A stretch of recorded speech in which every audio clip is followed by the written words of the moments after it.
This is a podcast by the Straits Times. Hi, I'm Joyce Teo. Welcome to Health Check. Singapore is one of the fastest aging nations in the world. By 2030, 1 in 4 Singaporeans will be aged 65 and above. But what does aging well actually look like in our concrete jungle, and what can we do to slow aging? This is a topic that the Straits Times is looking to explore in an upcoming series on redefining aging. But for today, we're joined by a senior geriatrician to debunk some myths and talk about the unique landscape of aging in Singapore and what one can do to age healthier. She's Adjunct Assistant Professor Noorhazlina Ali. She's a senior consultant and the head of the Department of Geriatric Medicine at Tan Tock Seng Hospital. You will hear her talk about the common health issues among senior patients, why you need to know about age-related muscle loss, and the one exercise that you can do to strengthen your legs, improve your balance, and boost your mobility. Welcome, Dr. Lina, to the show. Thank you. So let's dive straight in, right? So the first question I wanted to ask you was, we are living longer, but are we living healthier? There's a National Health Population Survey in 2024 where the report actually indicated very encouraging trends. Singaporeans are exercising a lot more.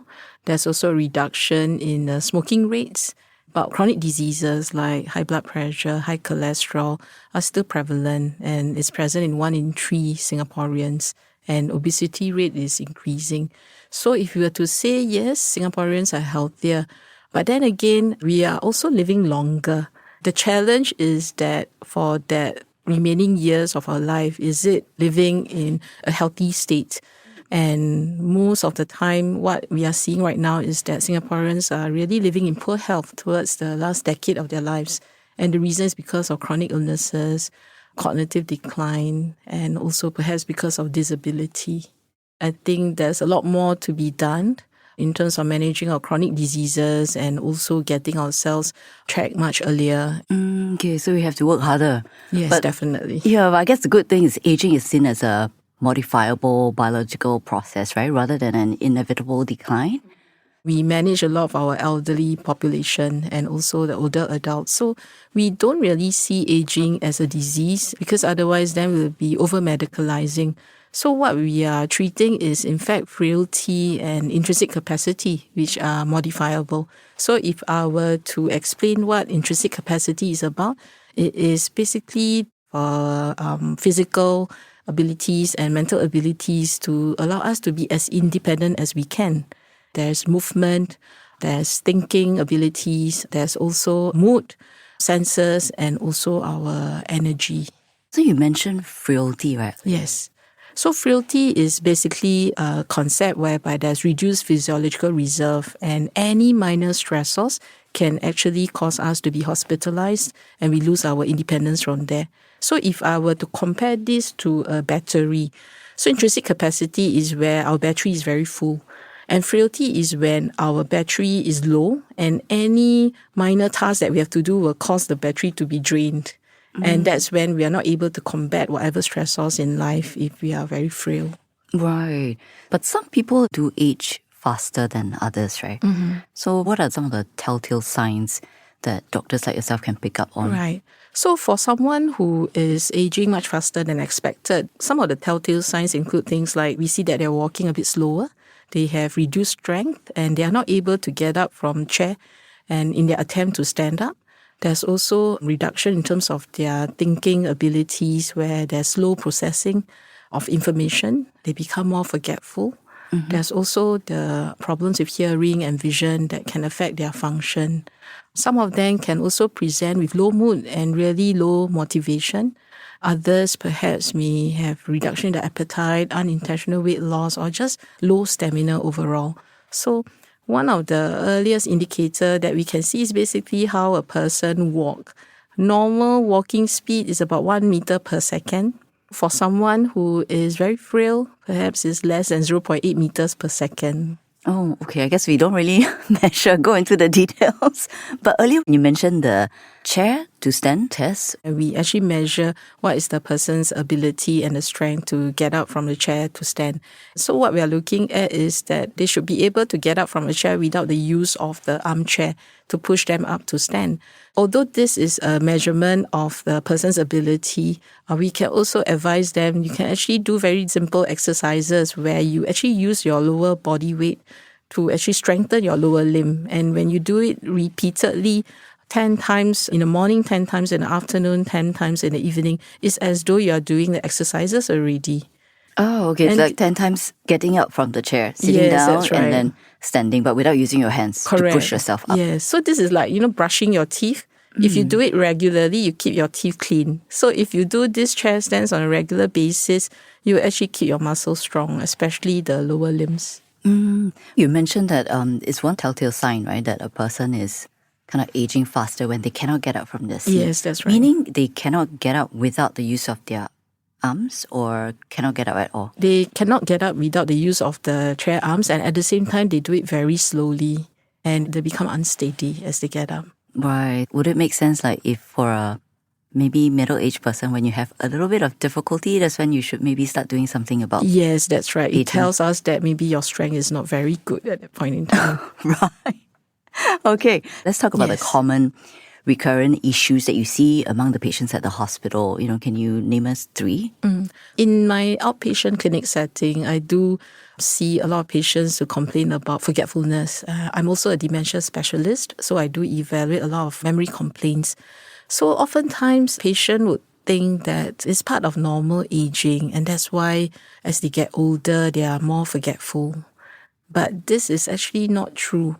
As we get older, yes, we may take some time to recall events or information, and perhaps we may be a bit slow in processing things or information.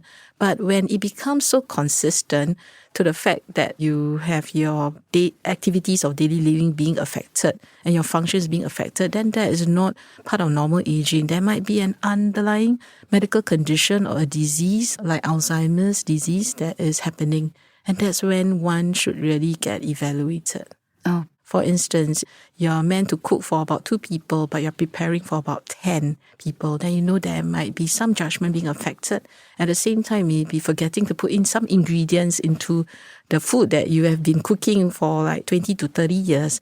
And so that's when you feel that there might be some difficulties and it's affected the way you are conducting your day-to-day function at home. And that's when perhaps with forgetfulness and your day-to-day activities has been affected, it's better to get evaluated by a doctor.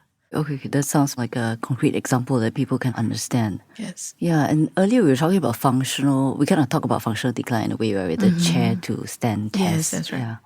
So some of our patients who get admitted to hospital, they come in because of infection, for example, lung infection or pneumonia. And because of the admission, they get very unwell. And prior to admission, they are still walking around very well. Mobility is not an issue. But after a period of hospitalization, they get functional decline where they get weaker and they are not able to walk as well as before. And this is one of the telltale signs that a person may be actually be getting frail while in hospital. And what we need to do is to reverse this frail status and try to do a lot of rehabilitation to make sure they get back to their pre-morbid level of being able to walk independently as much as possible and to reduce bed rest as much as possible while in hospital. So I was just thinking the common recurrent issues that you see among the patients as in their reason for admission, because this one is the functional decline is during the hospitalization if it's very long, right? It can be before hospital, so they have functional decline, and then that causes them to be admitted. So one way I can say is that we see a lot of patients with functional decline, and this is because of their medical illness. And that's when in hospital, then we have to do a lot of exercise and rehabilitation. Then you can go into the exercise, can start any time at any age or something like that. That means the patients, they end up in the hospital for various reasons, right? Yes, that's for right. like chronic health issues or infection. So it can be due to urinary tract infection or lung infection, can be due to falls. Then others could be related to them having acute confusion. And this acute confusion can be related to an acute event, like for example, either a stroke, a heart attack, Right. And then you're saying that among all these patients, regardless of the reason for admission, right, they are all affected by certain common health issues. Yes, functional decline. After a period of admission, it could be just 1 day of bed rest, and that can cause them to functionally decline. And that's when they get weaker, and we need to rehabilitate them back to their pre-morbid ability. And is that due to sarcopenia, the muscle loss that people actually mistakenly attribute simply to aging? So maybe a little bit more about what sarcopenia is before I address that question. So sarcopenia is basically age-related loss in muscle mass and strength. And it can be seen in a lot of individuals. And in fact, it's about 13 to 25% of community-dwelling older adults. And in hospital, it is seen at about up to 50% of older patients in hospital setting itself. And we know that when you have prolonged bed rest itself, it can result in muscle loss. But what is visible to us is the muscle strength decline and also functional decline before you can visibly see the muscle lost. And one thing for certain is that for sarcopenia, it can start as early as 40 years old.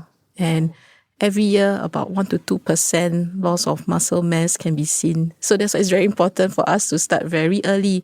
And what more the elderly, when they get admitted to hospital with bed rest of just 24 hours, they are really at high risk of getting sarcopenia. And that's when we need to rehabilitate our elderly very early while they are in hospital so that they can regain their function. Right. When you talk about 50% of the hospital patients, do you mean the elderly patients? Yes, the elderly patients. Oh, and these are people from the age of 65? From above 65 years old. Right. That means the exercise part is kind of lacking. I guess what's important is that when we are ill, it's inevitable that we may be too tired or too sick to do any exercises. But what's important is at least we must have some movement in bed or even try to sit out of bed and then slowly try to avoid prolonged bed rest while in hospital. I think that is most important. To kind of like move around more. Yes, that's right. And how about the elderly who are not admitted, right? Let's say they're outside, they're fine. Does walking help stave off sarcopenia? Yes, apart from just trying to do simple walking, what's important is to focus on muscle strength. And there are simple things that our elderly in the community can do at home. One of which, like what I've mentioned, is the chair stand. When you do it repetitively 10 times in the morning, 10 times in the afternoon, 10 times in the evening, that's where you're actually working on your lower limb strength.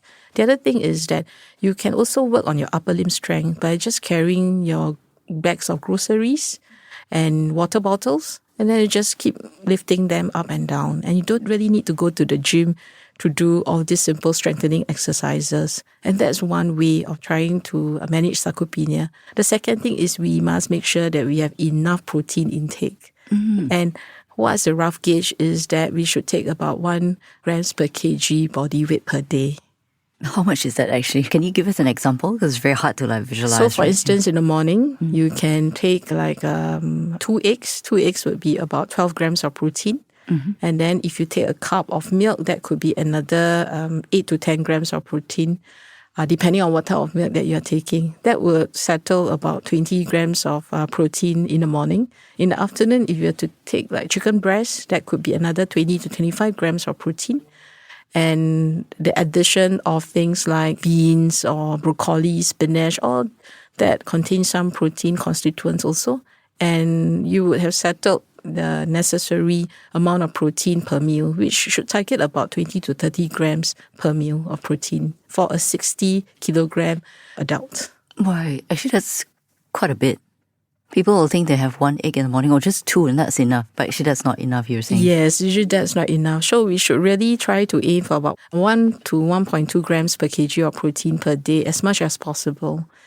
And that's when sometimes it's also important for us to be mindful of what we eat and should not just focus on eating carbohydrates or the usual minerals.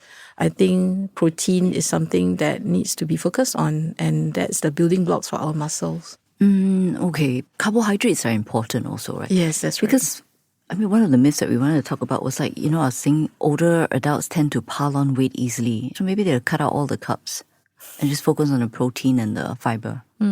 So as we get older, we lose a lot of muscle mass, and what is left over are our adipose tissue or the fat tissue itself.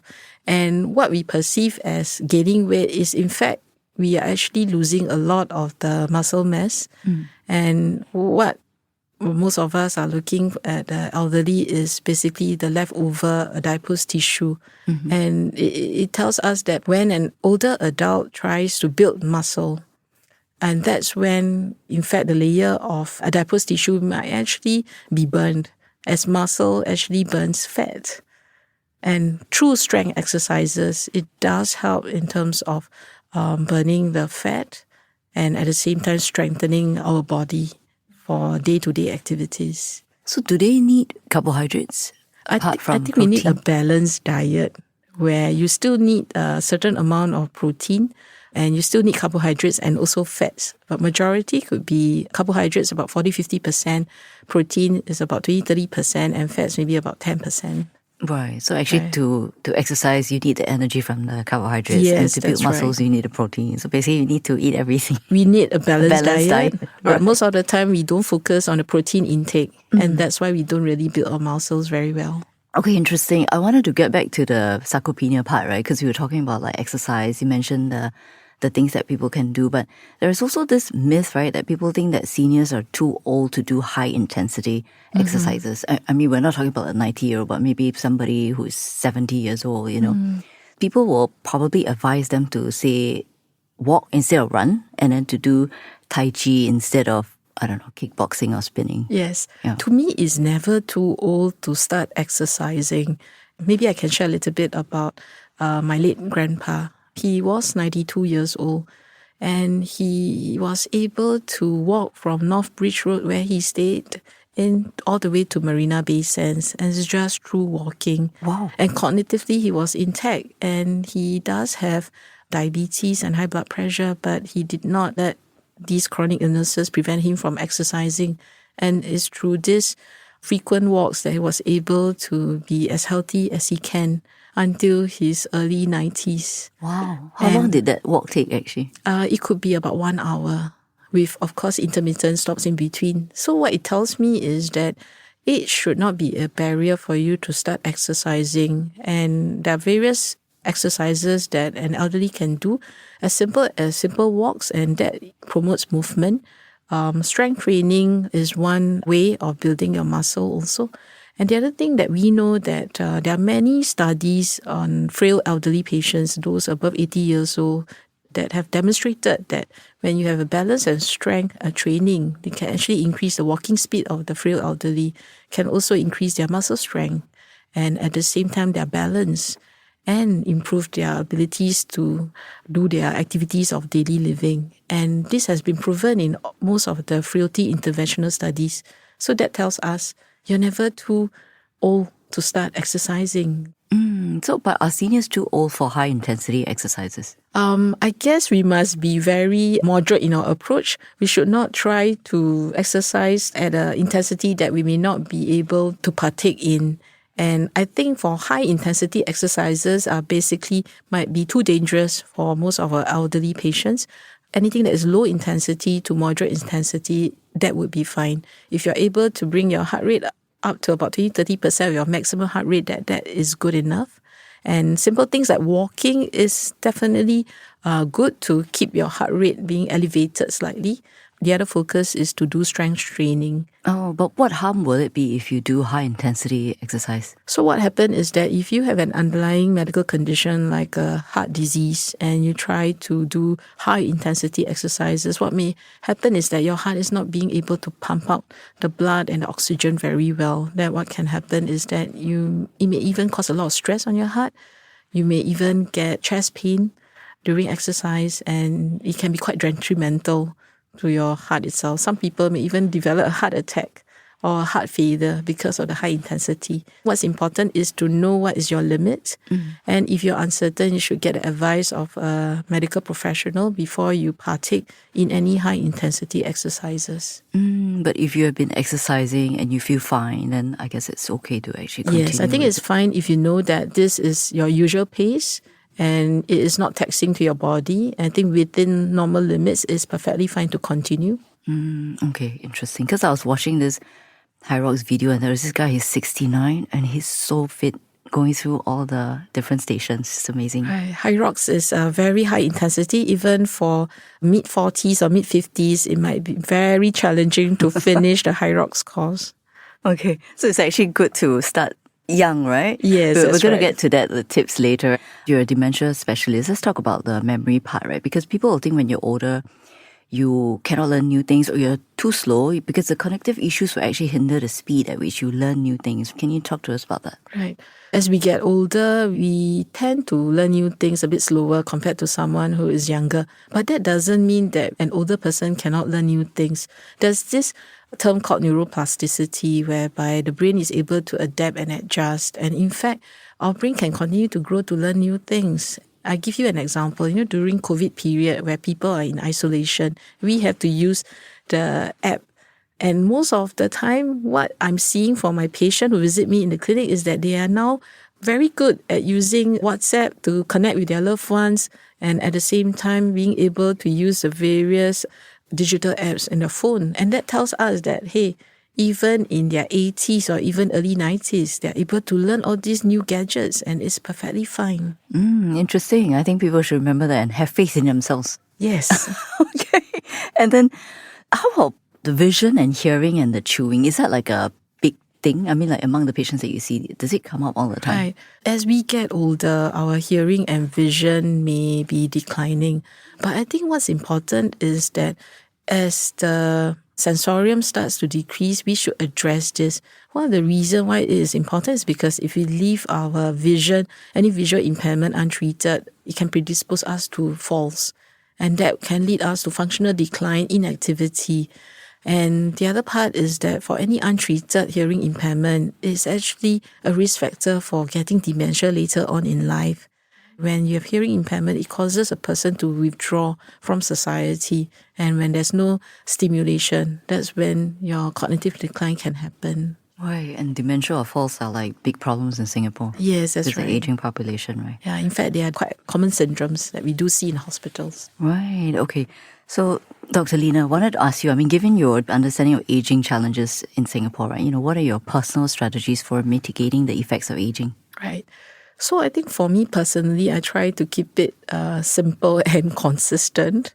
The first thing is actually to make sure that I prioritize on movement and also on strength training. I do strength training at least about 1 to 2 times a week, and I try to keep myself as active as possible. The second thing is also I need to make sure that I prioritize my protein intake. It could be in the form of meat like chicken breast or other types of red meat. Also vegetables that contains a lot of proteins like beans, broccoli, spinach. Sometimes I do drink milk supplements, for example, those protein shake after a gym session.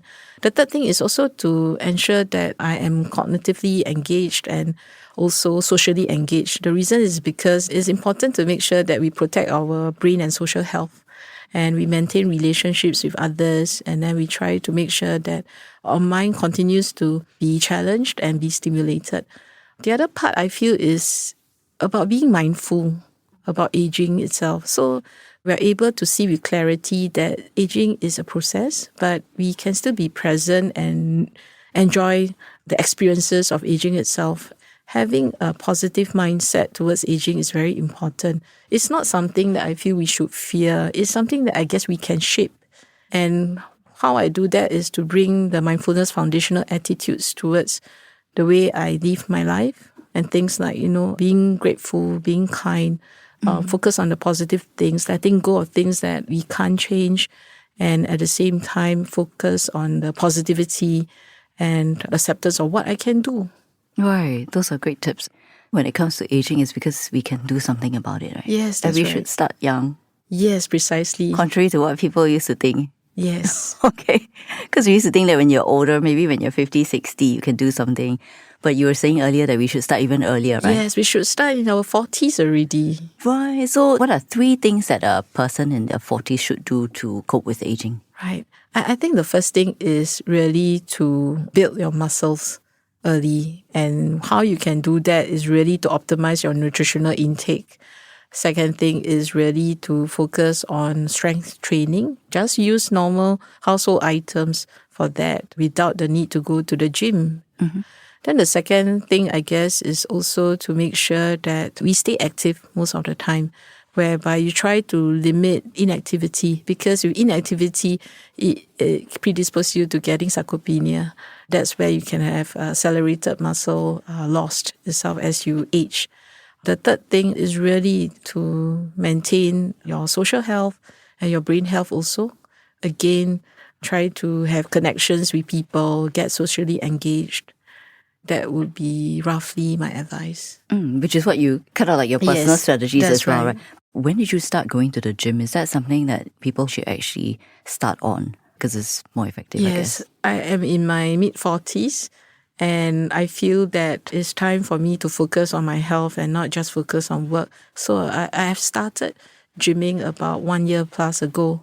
You can actually just do strength training if there's a knowledge of how to do strength training by yourself. But otherwise, you can engage a personal trainer. Then for the elderly who may be too shy to visit the gym, what they can do, like what I've advised earlier on, as simple as just utilize the furniture at home. Do your usual chair stands on a regular basis. Get items at home that has some weight and for you to lift them up, or even buy simple weights or dumbbells, 1 kg, 2 kg, 3 kg, to do these simple exercises at home. Then also prioritize movement. So what would be good is to keep the daily movements. For instance, just walking along the corridor, just getting out of the house, getting some sunlight, that is very helpful already. Trying to view these movements as perhaps a form of exercise. It does not mean that doing exercise requires a lot of tedious work. Being at home, walking along the corridor, or just doing simple pacing in the house is also good enough for our elderly patients who may not be able to go out of the house. A lot of people, they might just walk around the house doing housework, but they don't do the strength training part, so they should actually do that. Yes. But for healthier elderly, you should actually step out of the house, right? I think they should step out of the house and go for the morning walks or evening walks, and even try to do a bit of strength training. It could be at a nearby park. Yeah. Or join a community class. Yes, now with a lot of these active SG programs, I think, and those programs by the Health Promotion Board, I think it would be very great if people can join those group walking or even strength training programs that is in the community that is suitable for the elderly. Right, that's great. Thank you very much for your time, Dr. Lina. Thanks for those tips. Thank you so much. Well, that's a wrap for Health Check, a podcast series by the Straits Times. Don't forget to follow Health Check for free on your favorite audio apps, Apple Podcasts and Spotify. Like us and give us a rating. This episode is edited by Amiru Karim. Thanks for listening. Send your feedback to podcast@sph.com.sg. Find us on Apple Podcasts, Spotify, or within our Straits Times app. Thanks for listening.